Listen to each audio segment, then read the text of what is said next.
오늘 아침에 주신 하나님 말씀은 구약 성경 이사야 64장 1절로 12절의 말씀입니다. 구약 성경 이사야 64장 1절로 12절의 말씀입니다.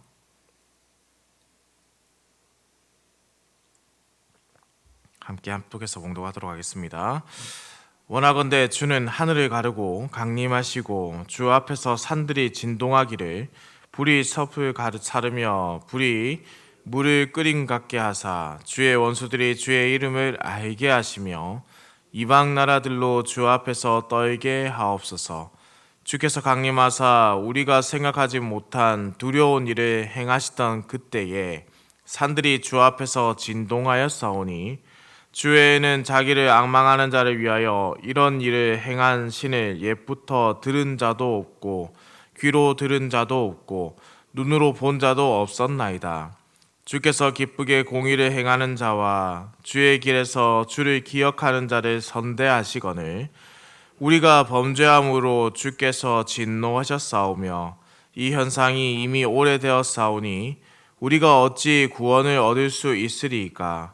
무릇 우리는 다 부정한 자 같아서 우리의 의는 다 더러운 옷 같으며 우리는 다 잎사귀 같이 시들므로 우리의 죄악이 바람같이 우리를 몰아가나이다.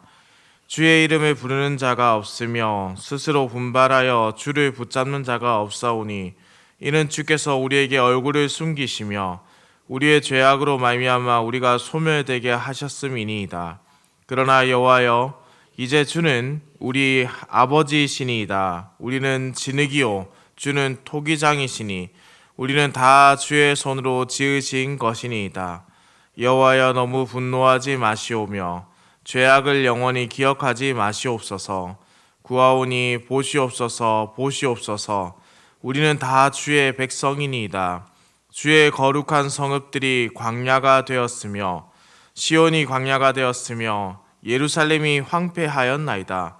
우리 조상들이 주를 찬송하던 우리의 거룩하고 아름다운 성전이 불에 탔으며 우리가 즐거워하던 곳이 다 황폐하였나이다. 여호와여, 일이 이러하거늘 주께서 아직도 가만히 계시려 하시나이까. 주께서 아직도 잠잠하시고 우리에게 심한 괴로움을 받게 하시려나이까. 아멘. 어제 말씀에서 우리는 우리 주님께 호소하고 기도하는 자들의 모습, 그것이 얼마나 간절해야 하는가를 보았습니다. 자신들의 처량한 상황에 대해서 탄식하던 백성들이 하나님께 이렇게 간구하고 있죠. 하늘을 가르고 강림하여 주시옵소서. 주님의 강림으로 온 세상이 여호와 앞에 두려움으로 경외함으로 서게 하여 주옵소서라는 간구입니다. 이러한 간구를 할 자격, 사실 죄를 범한 이스라엘에게는 없다고 할 수 있겠지요. 그럼에도 그들은 자신들의 승리를 위해서 간구하는 것이 아니라 여호와 하나님의 위대하심을 사람들로, 열방들로 깨닫게 하기 위해서 이러한 일을 지금 간구하고 있는 것입니다. 이는 과거 하나님께서 하신 그 일을 기초하고 있습니다. 어제 말씀에서 말씀드렸다시피 하나님을 기억하는 것, 그래서 얼마나 위대한 분인지를 기억하고 그 위대하신 일을 우리에게도 행하여 주옵소서라고 간구하는 것이죠. 하나님께 곧 오시라고 외쳤던 자들이 간절히 구합니다. 5절의 말씀을 함께 보겠습니다. 주께서 기쁘게 공의를 행하는 자와 주의 길에서 주를 기억하는 자를 선대하시거늘 우리가 범죄함으로 주께서 진노하셨사오며 이 현상이 이미 오래되었사오니 우리가 어찌 구원을 얻을 수 있으리이까. 이런 간구는 사실 정말 아름다운 간구라고 할 수 있습니다. 그런데 이러한 간구를 했던 자들이 갑자기 달라집니다. 6절 말씀입니다. 무릇 우리는 다 부정한 자 같아서 우리의 의는 다 더러운 옷 같으며 우리는 다 잎사귀 같이 시듬으로 우리의 죄악이 바람같이 우리를 몰아가나이다. 지금 자신들의 모습을 보고 있죠. 자신이 어떠한 사람인지를 깨닫고 있습니다. 자신들의 모습은 의에 가까운 자, 의로운 자가 아니라 오히려 죄에 찌들어 있는 자의 모습이라는 겁니다. 심지어 자신들이 의라고 내세울 수 있는 것, 자신들이 하나님 앞에 가져올 수 있는 것은 더러운 옷에 불과하다. 여기서 이 더러운 옷이라고 하니 그 의미가 사실은 좀 명확하지 않은 감이 없지 않아 있는데, 이는 사실 그 원어상 의미를 찾아보면요, 그 당시 여자들이 월경을 할 때 사용하던 천을 의미합니다. 다시 이것을 쉽게 말씀드리면 피가 묻은 것, 피가 묻어 부정하게 된 것이란 뜻입니다. 이것은 율법의 규정에 따라서 부정한 바로 그러한 옷을 가지고 온다. 주님 앞에 정결하지 않고 부정하다. 그러니 이들이 자신들의 한계를 인정하고 있지요. 인식하고 있습니다. 그러면서 철저한 낮아짐을 지금 말씀합니다. 아무리 노력해도 우리 스스로 이 부정함을 해결할 수 없습니다. 그래서 7절에 이렇게 고백하죠.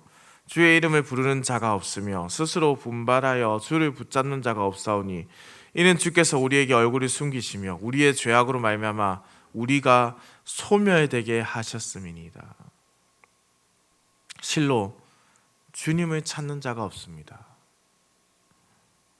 이는 하나님께서 이스라엘을 택하시어 열방을 세우고자 했던 그 아름다운 모습을 가진 자, 주님을 간절히 사모하는 진실한 자가 우리에게는 없습니다.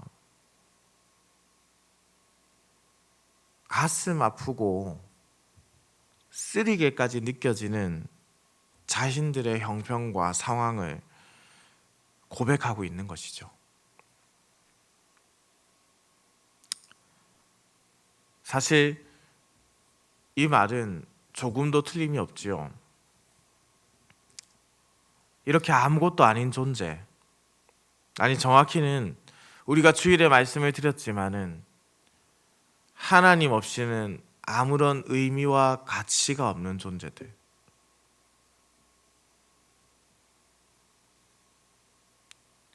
그럼에도 이들이 하나님을 부르고 있기 때문에, 그럼에도 다시 이들이 주님의 손을 잡을 수 있는 겁니다.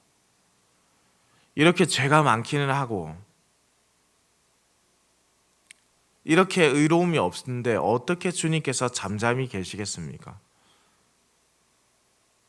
주님, 우리를 언제까지 이 더러운 가운데서 내버려 두시겠습니까? 그럼에도 잠잠히 계시겠습니까? 참 아이러니한 말이 아닐 수 없죠. 자신들의 행동이나 삶을 볼 때는 하나님께서 응답하지 않는 것이 당연한 일인데 이들은 하나님과 특별한 관계이기 때문에 하나님께 다시 의지하고 있습니다. 지금 이들이 말하고 있는 하나님과의 특별한 관계가 무엇이겠습니까? 오늘 본문은 총 4가지로 정리해서 말하는데요. 첫째, 주님이 우리의 아버지가 되십니다. 두 번째, 주님이 우리를 빚으신 분이십니다. 세 번째, 주님이 우리의 창조주가 되십니다. 마지막으로 네 번째, 우리는 다른 누구의 것도 아니라 우리 주님의 백성입니다. 11절의 말씀은 더욱 그들의 뜻이 담겨 있죠. 우리 조상들이 주를 찬송하던 우리의 거룩하고 아름다운 성전이 불에 탔으며 우리가 즐거워하던 곳이 다 황폐하였나이다. 주님의 성전이 무너지고 황폐하였습니다. 주님의 처소가 무너져 내렸습니다. 그럼에도 주님은 이 상황을 외면하시겠습니까? 그리고 간절한 외침 12절의 말씀으로 이어지게 된 것이죠. 여호와여, 일이 이러하거늘 주께서 아직도 가만히 계시려 하시나이까? 주께서 아직도 잠잠하시고 우리에게 심한 괴로움을 받게 하시려나이까? 사랑하는 흥덕행상교회 성도님들, 우리가 이 내용 64장의 내용을 지금 보았지만 사실 우리의 모습이 이렇지 않습니까? 하나님의 도우심을 확신하고 있으면서도 하나님의 도우심을 구할 수 없는 존재라는 인식을 하고 있다는 것. 그럼에도 다시 주님의 이름을 부르며 도움을 요청하는 것이 나의 의로움이 아니라 하나님의 의로움 때문이라는 것. 누군가는 이 말씀을 보면서 마치 정신이 왔다 갔다, 생각이 왔다 갔다 하는 이상한 사람처럼 보일지도 모르겠습니다.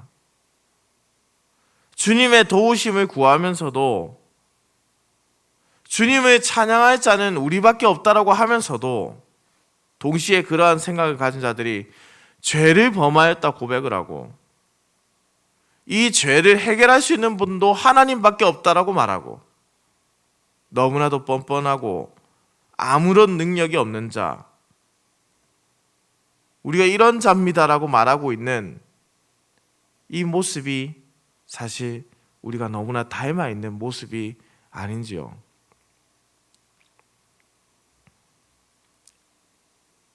부모들은 자녀들이 잘한 일을 했을 때 기뻐합니다. 때로는 잘못한 일이 있으면 훈계를 하기도 하죠. 또는 자녀들이 하지 못하는 일을 부모에게 도움을 요청하곤 합니다. 그러면서 말하죠. 어머니, 아버지 죄송합니다. 결국 이렇게 또 손을 내밀게 되었습니다. 제가 정말 잘못했습니다.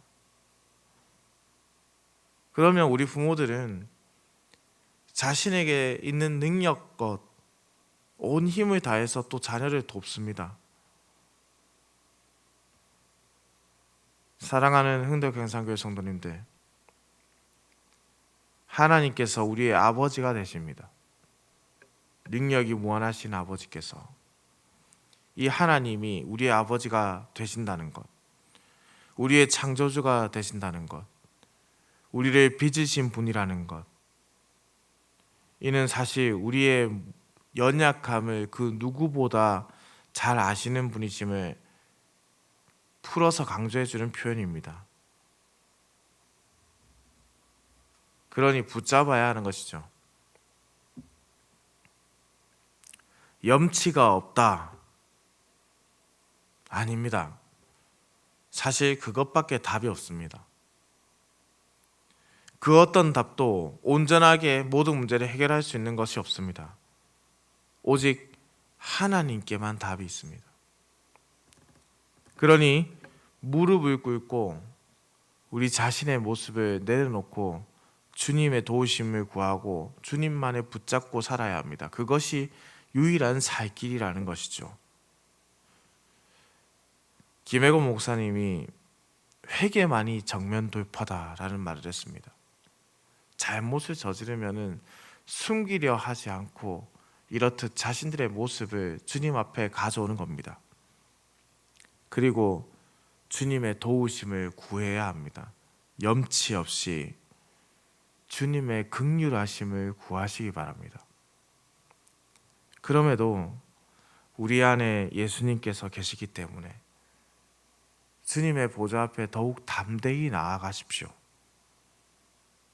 그럼에도 또한 우리가 주 예수님 없이 구할 수 없는 존재라는 인식을 계속해서 하시기 바랍니다. 우리 예수님께서 바로 이렇게 우리와 하나님 사이를 이으시는 중재자가 되시기 때문에, 중보자가 되시기 때문에 우리의 기도가 우리 주님이 원하시는 기도가 되는 것이고 우리를 통하여 주님의 뜻이 이루어지게 되는 겁니다. 사랑하는 흥덕경상교회 성도님들, 염치 없이 구할 수 있는 자, 저는 이 염치 없이 구할 수 있는 자라는 이것을 조금은 다른 말로 은혜를 받은 자라고 표현하고 싶습니다. 우리에게는 하나님께 기도하고 하나님의 뜻이 이루어지기를 구할 수 있는 은혜가 주어졌습니다. 우리 자신의 의로움이 아니라 오직 하나님께서 의로우시기 때문에 이 일을 할 수가 있습니다. 그러니 우리가 하늘의 문을 여시고 주께서 강림하시어 주님의 뜻을 이루시는 나를 함께 구했으면 좋겠습니다. 우리의 더럽고 추악한 죄악을 가지고 오십시오. 그리고 그 더럽고 추악한 죄악을 주님 앞에 온전히 회개하며 동시에 아버지 되시는 하나님이 반드시 이 일을 해결해 주실 것에 대한 믿음을 고백하시기 바랍니다. 그렇게 은혜로 오늘 우리가 또한 기도하고 은혜로 우리가 이루어질 것을 믿고 은혜로 우리가 오늘 하루를 살아내기를 우리 주님의 이름으로 축원합니다. 기도드립니다. 사랑과 은혜가 풍성하시며 인간의 생사와 복을 주관하시는 천지를 창조하신 살아계신 우리 하나님 아버지, 지난 간밤에도 급하고 옳은 소식 없이 우리를 지켜주셨다가 이렇게 아침에 깨워 주의 전으로 불러주시니 감사와 찬송을 올려드립니다. 하나님 아버지, 오늘 우리에게 주신 이 생명의 하루를 온전히 하나님의 기쁨이 되도록 쓰임받게 하여 주옵소서. 하나님 아버지, 하루에도 수십 번 죄를 지으며 죄를 회개하지 아니하며 주님의 도움 없이 설 수 없음에도 주님의 도우심을 제대로 구하지 못하는 인생입니다. 그럼에도 이렇게 주님의 말씀으로 우리를 다시 깨닫게 하시고 다시 살게 해주시니 감사합니다. 이제 다시 예수 그리스도의 은혜에 힘입어 기도하길 원합니다. 주여, 우리를 불쌍히 여겨 주옵소서. 우리의 대적들을 물리치시며 하나님의 살아계심을 이 땅 가운데 나타내 주시옵소서. 의인들이 고통당하는 것을 외면하지 마시고 주님의 백성들의 부르짖음에 응답하시며 살아계신 하나님께서 그 능력을 나타내실 때 열방이 주님 앞에 엎드리게 하여 주시옵소서. 주님은 강하시고 능하신 분이신 줄로 믿사오니 수일 내에 이 일을 이루어 주시고 마라나타 주 예수여 어서 오시옵소서. 마지막 날에 참된 구원의 기쁨을 우리가 함께 노래하게 하여 주옵소서. 오늘도 운전하는 모든 성도들의 운전대를 붙잡으시고 주께서 모든 성도들의 가정과 생업을 지키시어 들어가거나 나가거나 주의 복을 누리는 하루가 되게 하여 주옵소서. 감사해 드립니다. 살아계신 우리 주 예수 그리스도의 이름으로 기도드립니다. 아멘.